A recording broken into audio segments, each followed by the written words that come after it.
പുതിയൊരു വീഡിയോയിലേക്ക് എല്ലാ കൂട്ടുകാർക്കും ഒരിക്കൽ കൂടി സ്വാഗതം. അപ്പം നമ്മൾ ഇന്ന് റവയുടെ ലഡുവാണ് ഉണ്ടാക്കുന്നത്. ഇതിന് മുന്നേ ഇട്ട ലഡു നമ്മൾ ഇതിൻ്റെ ആയിരുന്നല്ലോ, അല്ല ബേസൻ്റെ ആയിരുന്നു. അപ്പം ഇന്ന് റവയുടെ ലഡുവാണ് ഉണ്ടാക്കുന്നത്. അപ്പം റവ നന്നായിട്ട് ഇടഞ്ഞിട്ട് അത് നന്നായിട്ട് ഫ്രൈ ചെയ്തെടുക്കണം. കുറച്ച് ഗീ ഒഴിച്ച് വേണം അത് ഫ്രൈ ചെയ്തെടുക്കാൻ. നെയ്യ് ഒഴിച്ചിട്ട് വേണം നമ്മളിങ്ങനെ തീ കുറച്ച് വെച്ച് വറുത്തെടുക്കാൻ. ഒന്ന് മൂത്ത് കഴിയുമ്പോഴത്തേക്ക് നമ്മൾ ഷുഗർ പൗഡർ ആഡ് ചെയ്ത് കൊടുക്കണം. അതിലേക്ക് ഷുഗർ പൗഡറും മധുരത്തിന് ആവശ്യത്തിന് റവയുടെ അനുസരിച്ച് ആഡ് ചെയ്ത് കൊടുക്കണം. എന്നിട്ടൊന്ന് ജസ്റ്റ് അതൊന്ന് ചൂടാക്കണം. അത് കഴിഞ്ഞ് കുറച്ച് ഏലച്ചി പൗഡർ ഇട്ട് കൊടുക്കണം, ഏലക്കാപ്പൊടി ഇട്ട് കൊടുക്കണം. പിന്നെ അതും ഒന്ന് ചൂടായതിന് ശേഷം നമ്മൾ കുറച്ച് നേരം അടച്ച് വെക്കണം. ഇത് തീ ഓഫ് ചെയ്തതിന് ശേഷമാണ് അടച്ച് വെക്കുന്നത്. അടച്ചു വെച്ച് കഴിഞ്ഞിട്ട് ഇത് തണുത്തിട്ട് വേണം നമ്മൾ മിക്സിയുടെ ജാറിലിട്ടിട്ട് ഒന്ന് ബാരിക്കായിട്ട് പൊടിച്ചെടുക്കണം. നമ്മൾ ആ റവയും നെയ്യൊന്ന് തെളിഞ്ഞ് വരാൻ വേണ്ടിയാണ്. ഒന്ന് ജസ്റ്റ് ഒന്ന് ക്രഷ് ചെയ്താൽ മതി. അങ്ങനെ ക്രഷ് ചെയ്തും എടുത്തിട്ടുണ്ട്.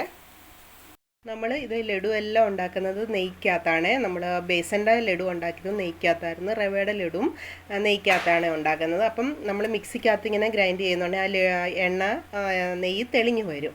അങ്ങനെയാണ് നമ്മൾ ലഡു ഉണ്ടാക്കുന്നത്. എന്നിട്ട് ഇങ്ങനെ നേരത്തെ ഉണ്ടാക്കിയതുപോലെ തന്നെ കൈക്കകത്ത് വെച്ചിട്ട് ഇങ്ങനെ ഉരുട്ടിയെടുത്താൽ മതി. അപ്പം നല്ലതായിട്ട് ഉറച്ച് കഴിയുമ്പോൾ അത് പൊടിഞ്ഞൊന്നും പോകത്തില്ല കേട്ടോ. ഇങ്ങനെയാണ് റവയുടെ ലഡു ഉണ്ടാക്കിയത്.